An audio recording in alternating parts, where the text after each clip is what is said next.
Salut Marc-Thomas, Salut. merci d'être venu. Merci de m'avoir invité. Bienvenue dans cette interview créative et aujourd'hui nous allons parler de airbrush. Est-ce que avant de commencer tu peux nous parler un peu de toi et de ce que tu fais en règle générale? Donc je suis designer numérique, donc je travaille beaucoup dans le motion design, dans la 3D, tout ce qui est graphisme aussi. Et du coup j'essaie de développer à côté aussi tout un univers artistique qui est donc plus la partie Marc-Thomas, on va dire, de mon côté, enfin mon nom d'artiste. Et voilà, du coup j'utilise beaucoup l'outil qui est le airbrush, l'aérographe, pour venir peindre mes dessins et créer du volume voilà, sur différents supports. Comment tu as commencé à faire du airbrush ou de l'art en règle générale? De l'art, j'ai commencé assez jeune. J'ai beaucoup dessiné et après je me suis orienté vers une école de graphisme pour développer aussi tout le côté graphique et illustratif. Et après je dessine toujours, en fait j'ai toujours eu des carnets sur moi où je dessine énormément, où je crée tout cet univers un peu fantastique. Voilà, dans mes carnets. Et je faisais beaucoup de tatouages aussi à un moment, je faisais pas mal de tatouages. Et ça t'est venu comment, l'aérographe ou le airbrush? Ah oui, l'aérographe, du coup j'ai commencé, parce qu'on m'en a offert en fait à mon anniversaire, il y a je crois 3 ans, un truc comme ça. C'est récent? Ouais, c'est assez récent, ouais, carrément. Après j'avais déjà manipulé un peu, enfin je voyais comment ça fonctionnait quoi. Et du coup, ouais, mon colocataire, enfin mes amis lyonnais m'en avaient acheté un. Et en fait on s'est mis à peindre à fond avec mon coloc, donc sur du tissu. On a remarqué que tu avais vraiment une patte artistique très spécifique. Okay. D'où ça vient Wow. Est-ce que tu as eu des inspirations, des choses comme ça? Ouais, j'imagine, c'est un mélange de plein de choses, de beaucoup d'inspiration. Comme je disais tout à l'heure, c'est vrai que c'est un univers assez fantastique quand même, ce que je propose. Après c'est beaucoup de dessins spontanés aussi, je dessine beaucoup de façon très spontanée pour créer des formes, des motifs. Et après qui se combinent beaucoup avec des créatures un peu chimériques, animales, qui me sont inspirées aussi un peu du surréalisme, tu vois, l'idée de la chimère, quelque chose qui est un peu du rêve, du cauchemar aussi. Et quand les gens ils viennent te voir, ils disent quoi? C'est quoi le premier mot qui leur vient à l'esprit? Et c'est vrai qu'on me dit souvent qu'effectivement j'ai un univers à part entière aussi, donc ça me fait trop plaisir parce que moi j'ai pas du tout l'impression d'avoir une patte, tu vois.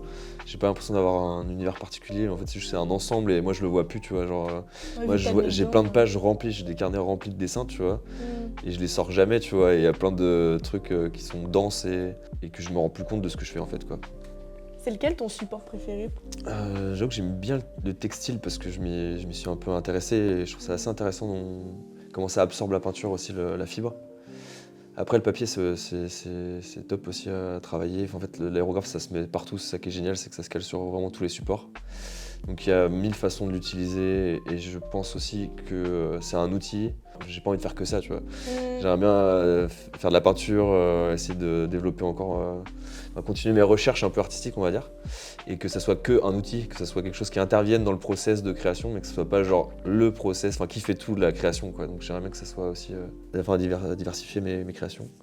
Mais après je fais pas mal de sculptures comme tu as pu voir là en papier mâché. Trop stylé. Mais ça c'est pareil, c'est une autre façon de sortir mes dessins de mon carnet et de les mettre en volume encore, et tu vois, de les sortir encore du carnet.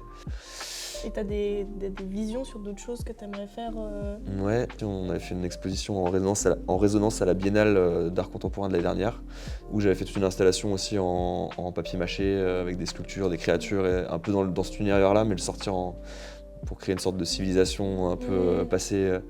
Ça c'était vraiment cool, j'ai beaucoup aimé. Donc, je pense que ce serait un peu plus du volume physique qui m'intéresserait. Et autrement, si, j'aime beaucoup aussi la 3D.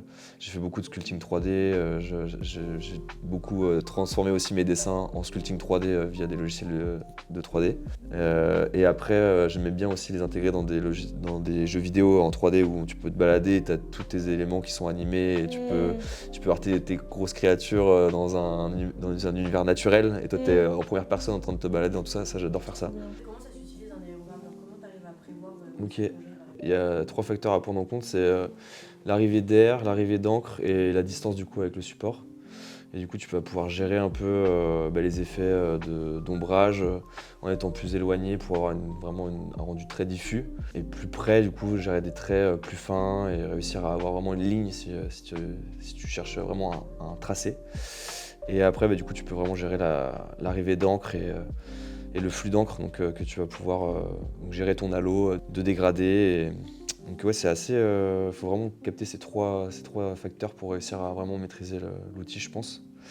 Mais le pochoir aide beaucoup aussi. Moi, j'utilise le pochoir, donc c'est-à-dire que je peux travailler de très loin et faire vraiment des effets brumeux et qui va vraiment créer une belle ombre bien dégradée. Avant qu'on fasse le tournage, je t'ai demandé de ramener un objet pour toi qui compte et qui a de la valeur. Oui. Est-ce que tu peux nous en parler? Alors c'est un objet, c'est un livre.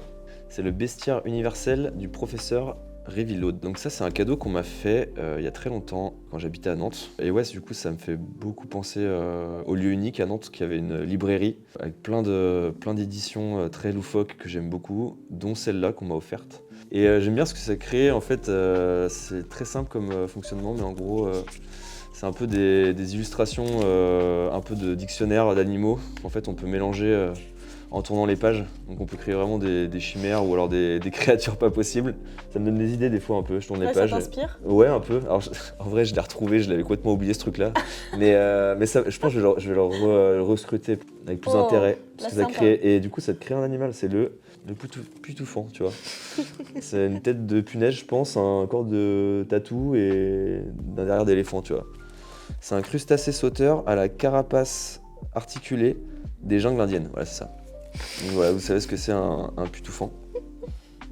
Faut le savoir quand même. Et voilà, donc j'adore, ça me fait bien rire dans l'idée. C'est laquelle une personne qui te supporte le plus dans ton art, qui te pousse Je dirais mes deux amis, Benoît et Clatou, Bubs et Clou. Parce qu'on est un peu dans le même état d'esprit. Benoît, c'était mon colocataire, et puis celui qui partage l'atelier aussi où je suis, et on a fait tous nos projets, un peu notre développement un peu professionnel, personnel, un peu ensemble, on va dire, dans la création. Et Clatou, c'est pareil aussi, on a les mêmes références, les mêmes valeurs, donc je pense qu'on se retrouve un peu dans ce qu'on fait chacun les uns les autres. Donc maintenant, on va passer à la question de la prod. À toi! Si tu étais un bruit, ce serait quoi? Ouais, c'est dur, j'en ai un, mais il est un peu cliché, ce serait le bruit de l'aérographe. Genre un chut, tu vois. Un bruit blanc un peu, tu sais, qui souffle un peu dans les oreilles, tu vois. Un aspirateur? Ouais, pas un aspirateur, donc il souffle du coup dans l'autre sens, tu vois. Non, en vrai, ça serait pas mal un soufflement, tu vois. Quel moment t'a le plus impacté dans ta vie d'artiste? En fait, j'ai été invité l'année dernière au festival de Keyblind, aux Subsistances, le IF Festival, pour avoir un stand et proposer ce que je faisais, enfin montrer ce que je faisais. Et c'est vrai que j'ai eu un super bon retour, quoi. Donc de faire découvrir mon travail aux autres, je me suis rendu compte que ça plaisait et que j'avais des super bons retours. Et j'ai adoré échanger sur ce que je créais et d'en parler, tu vois. Je suis ressorti du festival et je me suis bien... Ça m'a donné un sacré coup de fouet, j'avais envie d'en faire plus. Et après ce festival, en plus, beaucoup de personnes m'ont contacté pour faire des projets ou des collaborations, ou alors savoir où est-ce qu'ils pouvaient trouver mes créations, tu vois. Ouais, c'était super, ça m'a donné beaucoup de force. Ça, j'ai l'impression que quand on discute là, t'as un peu le syndrome de l'imposteur. Ouais, je pense, ouais. Tu te sens pas légitime de... Ouais. Est-ce que tu penses que ça t'handicape dans ton art ou pas, pour montrer Je pense, ouais, parce que je pense qu'il y a plein de trucs que je montre pas et qui sont un peu oubliés dans mon atelier, ou alors que je recycle, tu vois, pour prendre des trucs comme ça, des fois je les mets en papier mâché, quoi, ou des trucs comme ça, tu vois. C'est dommage, Ouais. c'est super joli. Non, mais des fois il y a des trucs que je me retrouve pas vraiment dedans aussi, tu vois, donc il y a un peu ce truc-là. Mais c'est vrai que je découvre ce que c'est l'art, j'ai toujours aimé j'ai toujours, je pense, une sensibilité artistique. Mais de devoir devenir artiste, tu vois, genre ça me fait un peu bizarre, ouais, de me dire que je suis un créateur, artiste, ouais, tu vois, ouais. Merci d'être venu. Merci de m'avoir accueilli. Pas de souci. Et surtout, n'oubliez pas d'être créatif. Incroyable. Tadam. Waouh! Franchement, je vais le mettre, il est bien.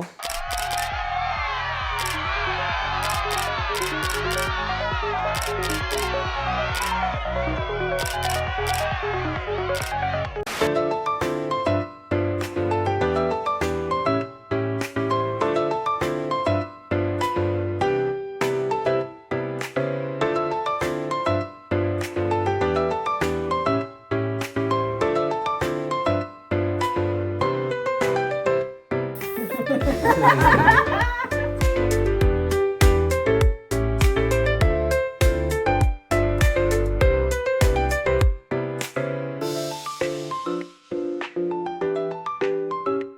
qu'est-ce qu'elle fait?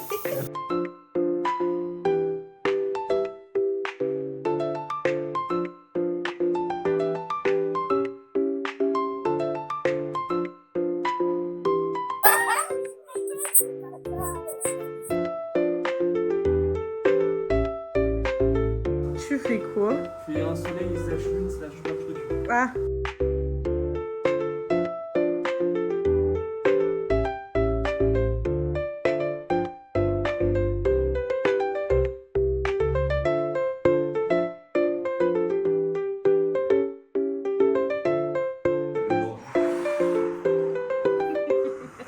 Fais un bisou.